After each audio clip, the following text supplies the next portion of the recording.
Do you live anywhere near Naples, Italy? Do you have family there, or have you ever visited the Bay of Naples, walked through Pozzuoli, or looked out toward the Gulf from a cruise ship deck without realizing what was underneath you?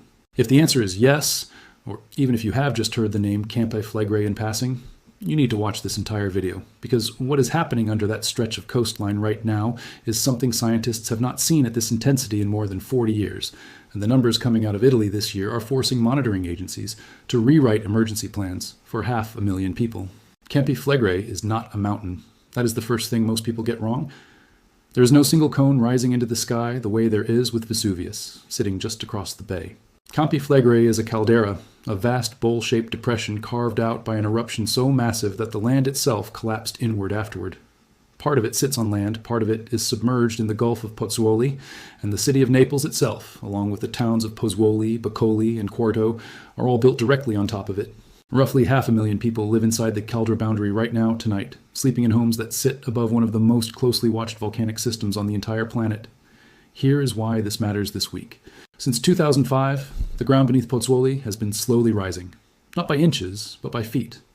As of this spring, the total uplift at Rione Terra, the historic district that marks the point of maximum deformation in the caldera, has reached approximately 163.5 centimeters, more than 5 feet of ground rise since the uplift began. And here's the part that should get your attention. Roughly 25.5 centimeters of that rise has happened just since January of last year. The ground is not just rising, it is rising faster. But here is the problem. Rising ground alone would not be making headlines. What is making headlines is what is happening underneath that ground. Because as it lifts, it cracks. And every crack releases energy in the form of an earthquake. Since 2018, seismologists have documented a steady climb in both the number and the strength of these earthquakes. This is not a slow background hum anymore. Researchers using machine learning models to comb through years of seismic recordings have now cataloged more than 50,000 individual earthquakes in this caldera since 2022 alone, up from around 12,000 in earlier catalogs. That is not a typo. Tens of thousands of quakes, most too small to feel, but forming a pattern that traces out something researchers are calling a ring fault system, a nearly circular fracture wrapping around the caldera itself, lit up by shallow tremors in the very neighborhoods where people live. And now it gets worse. On the 30th of June last year, the caldera produced a magnitude 4.6 earthquake. It does not sound like much on paper, but this was the strongest earthquake recorded at Campi Flegrei in decades. It was shallow, only a few kilometers deep, which means the shaking at the surface was sharp and sudden, felt across Naples, rattling windows, cracking plaster in older buildings, and sending frightened residents into the streets in the middle of the night. Then, on the 21st of May this year, it happened again. A magnitude 4.4 earthquake struck west of Naples just before 6 in the morning local time, waking families out of a dead sleep. This one triggered a swarm, 12 separate earthquakes within a matter of hours, clustered offshore between Pozzuoli and Boccoli, in the waters people swim in every summer. Italy's National Institute of Geophysics and Volcanology confirmed the main shock was felt across the entire Naples metropolitan area, and precautionary building checks and closures followed almost immediately. This next part matters. In the weeks around that swarm, seismologists were recording somewhere between 47 and 70 separate earthquakes every single week in the caldera. Some weeks it eases slightly, some weeks it climbs again, but the baseline itself keeps sitting far above what this region saw even 5 years ago. Alongside the shaking, monitoring stations have picked up something even stranger, a series of what are called very long period signals, slow rolling pulses of ground movement lasting 60 to 90 seconds at a time, occurring right beneath the Solfatara crater, an area already known for its sulfur vents and boiling mud pools in the middle of a residential zone. These long-period signals are associated with fluid movement deep underground, gas and heated water forcing their way through cracks in the rock. And researchers have now documented more than a dozen of them since 2018, with several clustering in the days just before the recent stronger earthquakes. Most people are missing this next detail, and it is the one that should really make you sit up. Italian civil protection officials have publicly stated that the current phase of ground uplift and earthquake activity is comparable in terms of magnitude and pace to the bradyseismic crisis of 1982 through 1984. If you do not know that event, here is what happened. Over roughly 2 years in the early 80s, the ground beneath Pozzuoli rose so much and shook so violently that authorities evacuated nearly 40,000 residents from the historic city center. An entire town emptied out almost overnight because officials feared the ground itself could no longer be trusted to hold. Buildings were red-tagged, streets cracked. An entire section of Pozzuoli was essentially abandoned for years afterward. That is the benchmark scientists are now using to describe what is happening again in 2026, except this time, the population inside the risk zone is larger. The infrastructure is older in many places, and the caldera has had 4 additional decades to store pressure. Here's why this is serious in a way that a lot of casual coverage glosses over. Unlike a typical single cone volcano, where magma rises through one central conduit and gives warning signs in a fairly predictable sequence, a caldera system like Campi Flegrei is far more difficult to read. The unrest can be driven by magma directly pushing upward, or it can be driven by superheated fluids and gases moving through the hydrothermal system without magma rising at all. Right now, researchers say they have not detected any direct signature of magma migrating upward through the crust, and they have not observed seismic activity below about 3.7 kilometers deep along the ring fault system. In plain language, the deep root of the volcano is not currently showing the kind of signal that would suggest an imminent eruption is being fed from below. Experts have been clear on that point, and it deserves to be said honestly. No official monitoring agency is currently forecasting an eruption in the immediate future. But that is not the real story, and here is why. The real story is that scientists are being far more cautious about the years just ahead than they have been in a long time. A research paper published this year modeling the caldera's ongoing mechanical stress projects that the current pace of acceleration could push the system toward what researchers call a critical mechanical threshold sometime between 2030 and 2034. The authors were careful to say that reaching that threshold does not automatically mean an eruption. It could instead mean a regime change in the system, new fractures opening, a jump in fumarole gas output, or localized ground failure in specific neighborhoods. But when a peer-reviewed study puts a number on the calendar for the first time, even a number 4 to 8 years out, it changes the tone of every planning meeting inside Italy's Civil Protection Agency.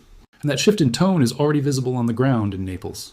Italian authorities have been actively redrafting mass evacuation plans in recent months, an enormous logistical undertaking given that we are talking about clearing a population comparable to a mid-sized American city out of a dense urban coastline in a short window of time. Road capacity studies, shelter designations, and staged evacuation zones are all being reassessed because the assumptions built years ago no longer match the current seismic reality. This is not a fringe conspiracy claim circulating on social media. This is coming directly from the agencies whose entire job is to plan for the worst-case scenario so that ordinary residents do not have to think about it every day. One more thing you need to know, because it puts everything in perspective. Campi Flegrei last erupted in 1538. That eruption, though small by the caldera's historical standards, was violent enough to build an entirely new mountain in a matter of days, a cone now called Monte Nuovo, the New Mountain, which still stands along the coast today as a permanent reminder of what this ground is capable of doing in a short amount of time.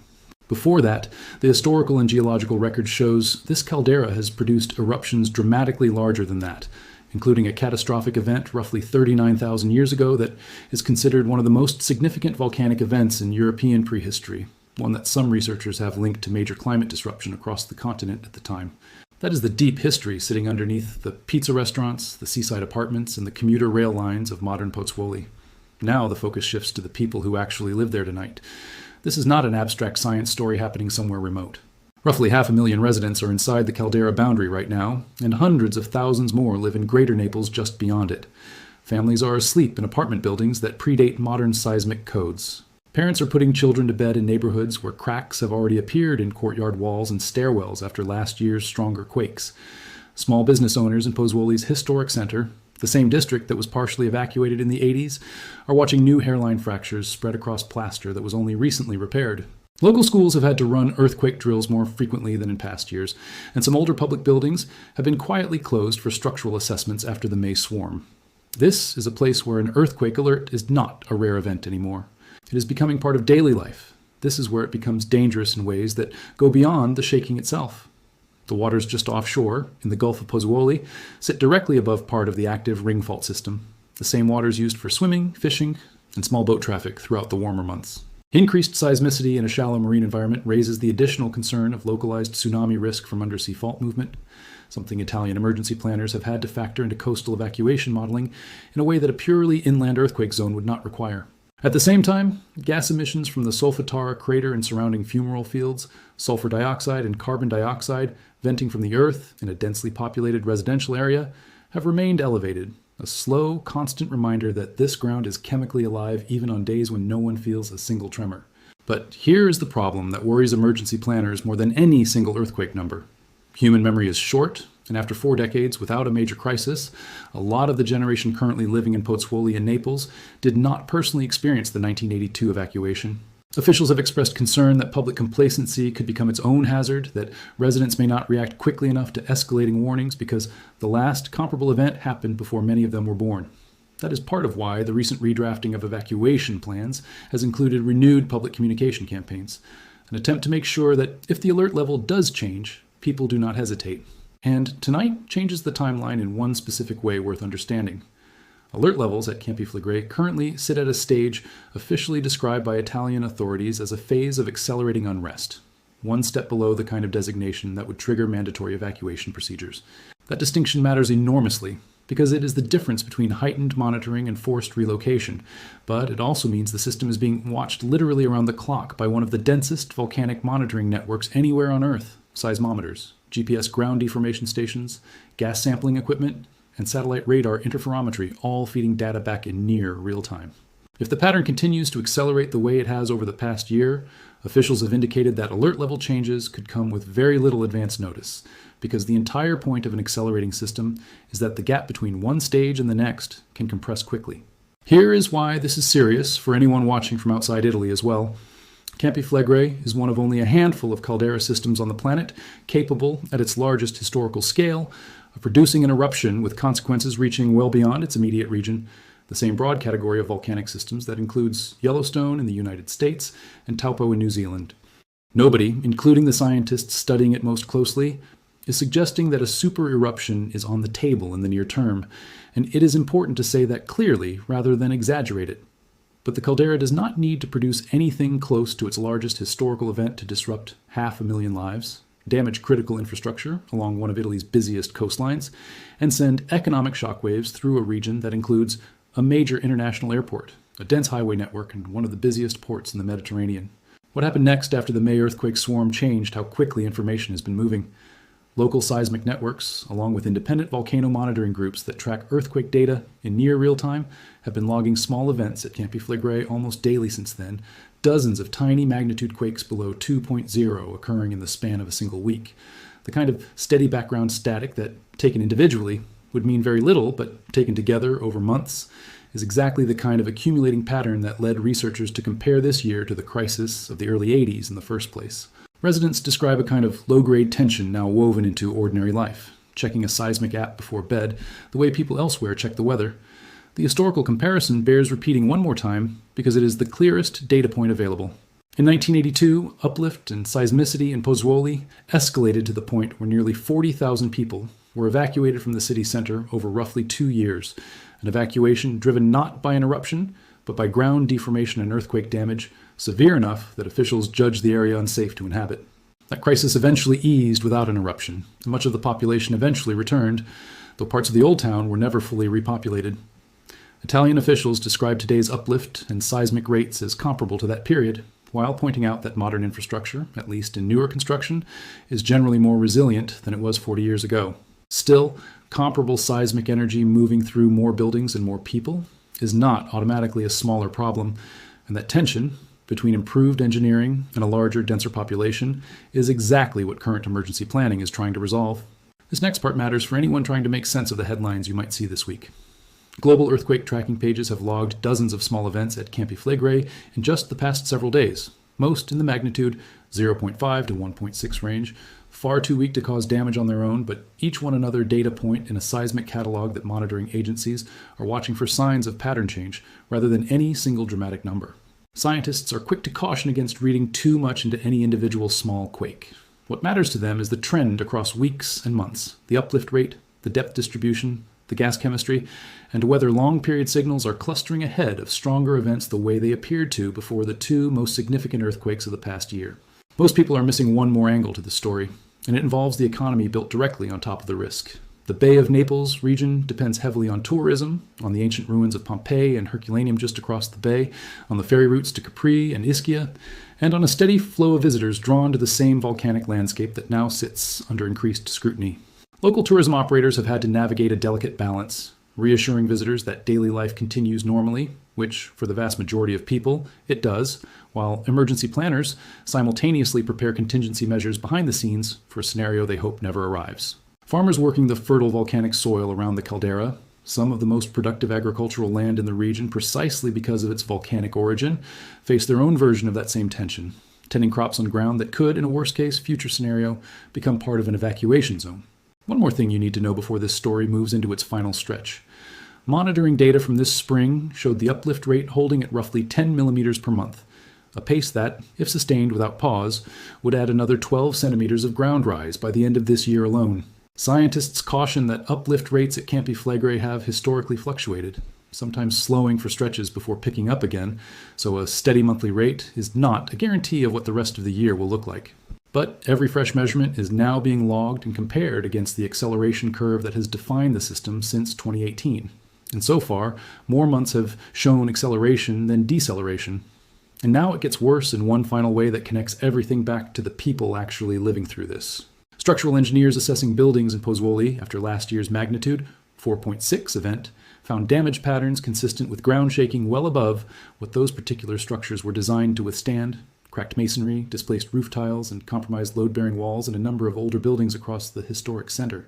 Local authorities have had to close or restrict access to some public buildings pending further inspection, and residents in the most affected blocks have described nights spent unsure whether it was safe to sleep inside their own homes. Multiply that experience across a dense urban caldera with 500,000 residents, and the aggregate strain on housing, infrastructure, and civil protection resources becomes significant even without a single eruption ever occurring. This is where the science and the human reality meet most directly. Every model, every uplift measurement, every earthquake catalog update is ultimately about whether the people of Pozzuoli, Boccoli, Quarto, and Greater Naples will have enough warning and enough time if conditions escalate further. Italian civil protection has structured its alert system specifically around that question, with defined stages meant to trigger progressively stronger public actions as conditions worsen, from heightened monitoring to restricted access in the most vulnerable zones, up to full evacuation orders if the data ever crosses that threshold. Right now, officials maintain that threshold has not been crossed, and that the current phase, while serious and historically significant, remains one of accelerating unrest rather than imminent crisis. But here is the honest, unresolved truth this story leaves behind. The ground beneath one of Europe's most densely populated coastlines has risen more than 5 feet since 2005, is currently rising faster than it has in years, is fracturing in a widening ring beneath people's homes, and is producing earthquakes at a rate and intensity that officials themselves compare to the last time this exact region had to evacuate tens of thousands of residents. Scientists have, for the first time, put an actual window on the calendar for when the system's mechanical stress could reach a critical threshold, sometime in the early 2030s, while stressing that number does not guarantee an eruption, and could instead mean something else entirely. Nobody currently monitoring Campi Flegrei is predicting the worst-case outcome is coming soon, but nobody is ruling out that the system could shift quickly either, and that gap between reassurance and uncertainty is exactly where 500,000 people are living their lives right now, checking seismic apps before bed, watching cracks reappear in freshly repaired walls, and waiting to see what the ground does next. The next update from Italian monitoring authorities could come within days, and whatever it says, the world will be watching Pozzuoli far more closely than it has in 40 years. Let's slow down for a moment on the mechanics of why a caldera behaves so differently from a normal volcano, because this next part matters if you want to actually understand what officials are watching for instead of just the headline numbers. With a classic cone volcano, magma generally follows one dominant pathway upward, and monitoring stations watch for a fairly recognizable sequence: deep, long-period earthquakes as magma first moves, followed by shallower swarms as it approaches the surface, followed by ground swelling right at the summit. Campi Flegrei does not offer that kind of clean sequence. Instead, the entire caldera floor can rise and fall as a unit, a process scientists call resurgent doming, driven by a combination of magmatic heat several kilometers down and a vast, ever-shifting hydrothermal system of superheated water and gas sitting above it. That means the surface signals, the uplift, the earthquakes, the gas emissions, can be produced by fluid pressure alone, without any magma actually moving closer to the surface at all. It also means that telling the difference between a fluid-driven crisis that eventually stabilizes, like 1982 to 1984 turned out to be, and a fluid-driven crisis that eventually opens a pathway for magma to follow, is one of the hardest problems in modern volcanology, and it is precisely the problem Italian and international researchers are racing to solve with better instruments every year.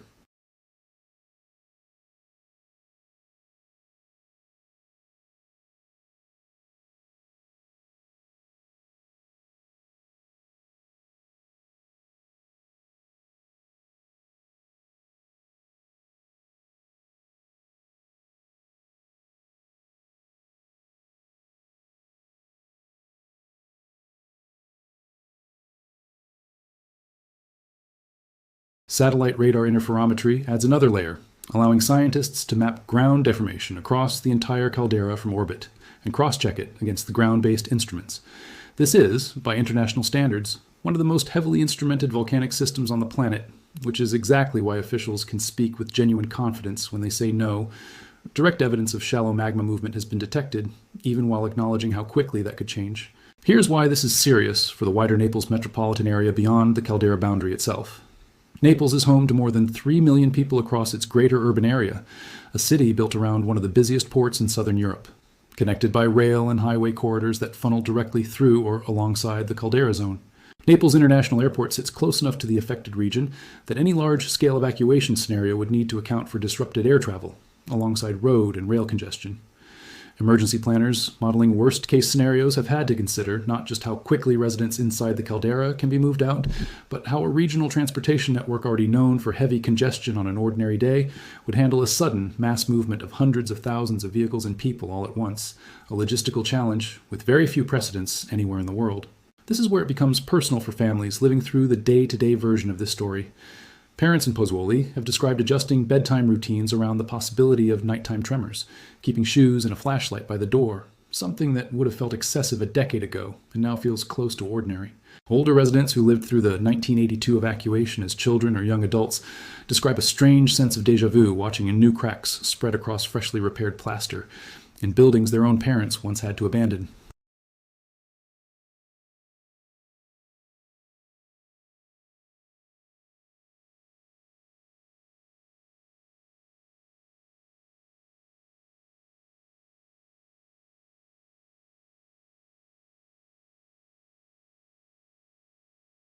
One more thing worth understanding before we close this out.